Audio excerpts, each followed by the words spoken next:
पूज्य संत श्री आसाराम जी बापू अपने सत्संग में बताते हैं, पद मिले सत्ता मिले तो अपनी संस्कृति की सेवा करो। ऐसे योद्धा जिन्होंने मरते दम तक संस्कृति से निभाया। एकाग्रता और अनासक्ति का प्रताप। एकाग्रता और अनासक्ति सारी विधाओं की कुंजी है। एकाग्रता से साहस आता है और अनासक्ति से व्यक्ति त्याग में जीवन जीता है, फिर चाहे वे साधु हो, गृहस्थी हो, राजा हो अथवा योद्धा हो। महाराणा प्रताप में ये दो गुण आंशिक रूप में थे तो कितने मजबूत व्यक्तित्व के धनी थे। अकबर ने उनको कई प्रलोभन दिए, लेकिन महाराणा प्रताप में अनासक्ति का गुण था तो प्रलोभनों से वे प्रलोभित नहीं हुए। अकबर ने उनको दबोचने दबाने के लिए न जाने क्या क्या प्रयोग किए, पर उन बहादुर वीर ने अकबर के आगे घुटने नहीं टेके। कहावत है, कष्ट की चोट से दृढ़ व्यक्ति बलवान और साहसी होता है। अकबर सारे नुस्खे आजमा कर थका, लेकिन महाराणा प्रताप हार नहीं मानते, प्रलोभन के आगे झुकते नहीं। अकबर परेशान होता है। अकबर महाराणा प्रताप को झुकाना चाहता था, परंतु वे आसक्त हो तो झुके। ना देह में आसक्ति है, ना धन में आसक्ति है।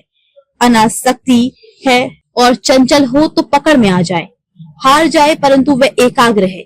युद्ध करते हैं तो एकाग्रता से करते हैं। एकाग्रता व अनासक्ति का कुछ अंश था तो योद्धाओं में शिरोमणि थे महाराणा प्रताप। महाराणा प्रताप के बुढ़ापे के दिन आए।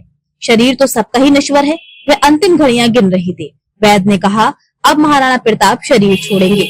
महाराणा प्रताप ने संकल्प कर लिया था, लेकिन प्राण कंठ में फंसे थे, श्वास निकल नहीं रहा था। एक सामंत ने कहा, अन्नदाता, आपने तो धर्म की रक्षा के लिए खूब कष्ट सहे, यहाँ तक कि जंगलों में घास की रोटी खाकर गुजारा किया। आप हिंदू संस्कृति के गौरव की रक्षा में लगे रहे। ऐसे बहादुर योद्धा और प्राण नहीं निकल रहे, क्या कारण है? महाराणा प्रताप की आंखों से आंसू के दो मोती गिरे। बोले, मुझे व्याधि उतना कष्ट नहीं देती जितना आधी मानसिक व्यथा कष्ट दे रही है। मुझे मेरे पुत्र अमर सिंह की सुख लोलुपता व लापरवाही पर चिंता होती है। उस चिंता के कारण मेरे प्राण कंठ में फंसे हैं। एक बार मेरा बेटा और मैं घोड़े पर सवार होकर गुजर रहे थे तो उसकी पगड़ी पेड़ की डाल में फंस के निकल गई, उसको पता तक नहीं चला। एक अन्य प्रसंग में पहाड़ियों में सामंतों के साथ हम एक झोपड़ी में बैठे थे। बाजू की दूसरी झोपड़ी में अमर सिंह अपनी पत्नी के साथ बैठा था।